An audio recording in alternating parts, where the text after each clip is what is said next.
My daughter Debbie, who was 2 years old at the time, was diagnosed with type 1 diabetes.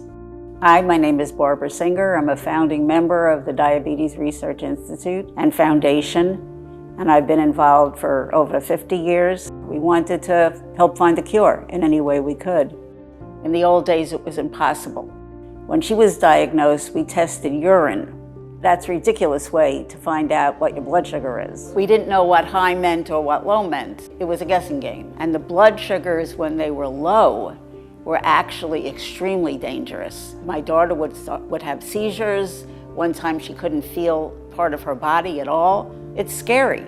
You know, when we started the organization, that's what we were hoping for, was a cure for diabetes. When my daughter passed away, it would have been very easy for me to say, that's it. That goal wasn't achieved, you know, when she was still alive.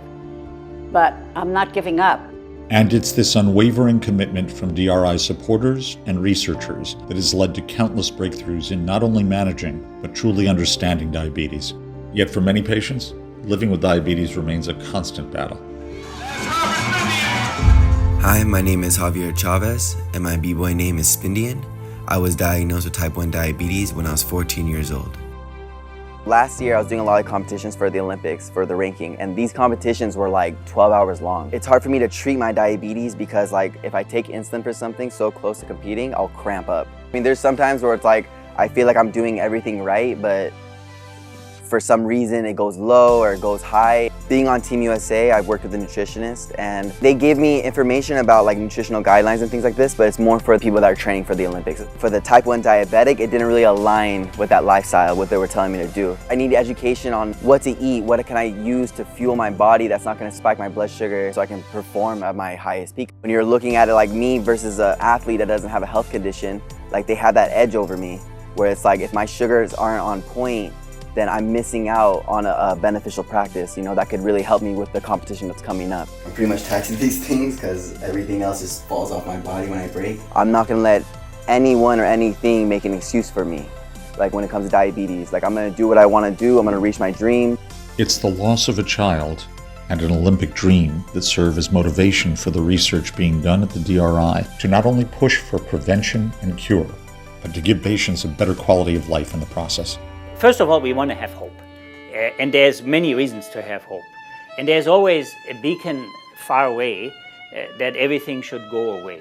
My name is Matthias von Herrath, and I'm Scientific Director of the Diabetes Research Institute. We will make the journey for the patients better. And the journey for the patients is dealing with the everyday grind of dealing with type 1 diabetes in our specific case. And if you ask most patients, they want a vacation from that. Look, we had really good victories in type 1 diabetes in general in the area. We have now a drug, Tzield, on the market that can delay the onset of disease, at least by several years. And we have the first proof of concept from Vertex that islets made from stem cells can actually, when they're implanted in the liver, albeit with full immunosuppression still, can make patients normoglycemic.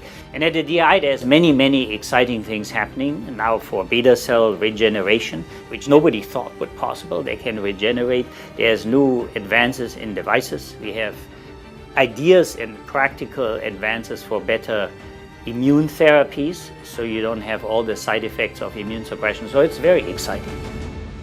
The path to the cure, to accelerate it and to have more little victories, and then you build on it. The possibilities for the future will depend on how far we can push the scientific boundaries now.